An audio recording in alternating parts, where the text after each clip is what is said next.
Esther woke before dawn in the small, cramped room she called hers in a run-down compound in Port Harcourt. No clock, no call, just her body snapping awake, trained by years of hardship. The floor was cold, the walls cracked, and her thin wrapper barely kept out the chill. At 10, she was already a master of survival. She grabbed the broom, its bristles worn to stubs, and swept the dusty yard as the first light crept over the horizon. Her stepmother, Grace, stood by the kitchen, stirring a pot of egusi soup with a scowl. "Esther, this soup tastes like gutter water. You want to poison us?" Esther stood silent, hands clasped, knowing better than to argue. Grace tossed the pot's contents out the window, the soup splattering like Esther's fading hope. "Kneel under the sun till I say otherwise," Grace barked.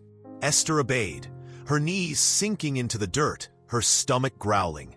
As Esther knelt, Grace's daughter, Blessing, sauntered by in her school uniform, smirking. "Still alive? Even death doesn't want you." She flung a slipper at Esther's chest, laughing as it hit. Esther picked it up, handed it back, and said nothing. That night, in her corner of the house, Esther pulled out her only treasure, a faded photo of her late mother, smiling beside her father, James, with a younger Esther between them. "Why didn't you take me with you, Mama?" she whispered, clutching the photo. Her mother's smile was the only kindness she remembered. The next day, Esther stumbled back from the borehole, dizzy from hunger, a heavy bucket balanced on her head. Grace met her at the gate, venom in her voice. "You're not even my husband's child. Your mother was barren, picked you from a bush like a stray dog. She thought you were a gift, but you're a curse." Esther's knees buckled, the bucket crashing to the ground.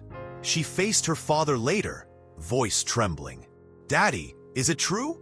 James didn't look up from his newspaper. "Yes, we found you. Your mother insisted on keeping you. Be grateful we didn't throw you back."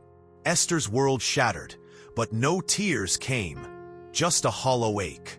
Days later, a sleek black Jeep rolled into the compound. A woman in a tailored suit, Mrs. Victoria, and a man in a hurry, Mr. Charles, stepped out. James called Esther. "Pack your things. You're going with them to work in their house in Lagos. They've paid." Esther's heart raced. "Daddy, please, I'll do better." James turned away. Grace smirked. "Move fast before I pack you myself." Blessing waved mockingly. "Bye, bush girl." Esther gathered her photo, 2 dresses, and a scarf into a plastic bag, her hands shaking. The Jeep's door slammed shut, and she was gone, leaving behind a life that never wanted her. The drive to Lagos was a blur of new sights, towering buildings, flashing lights, and roads that stretched like rivers. Esther sat in the back, clutching her bag, the AC chilling her skin. The city was like a dream, but she wasn't here to dream. The Jeep pulled into a gated estate in Lekki, stopping at a mansion that gleamed like a palace. Inside, the floor sparkled, chandeliers glittered, and the air smelled of wealth. Mrs. Victoria's voice was sharp. "You're here to care for my husband's mother. Bathe her, feed her, clean her room. No noise, no trouble, or I'll deal with you." Esther nodded, her throat tight. A maid led her to a small room with a bed and a cracked mirror. Better than anything she'd known. At 4 a.m., Esther crept to the room of the sick woman, Mama Rose. The air was heavy, the curtains drawn. Mama Rose lay still, her face sunken, her eyes barely open. Esther opened the windows, letting light spill in, and whispered, "Good morning, Mama. You're beautiful today." She cleaned her gently, humming a tune her mother used to sing. Mama Rose's eyes flickered, a spark of life in them. Esther chatted softly, joking about village life, making the room feel less like a tomb. Mama Rose didn't speak, but her gaze followed Esther, alive with something new.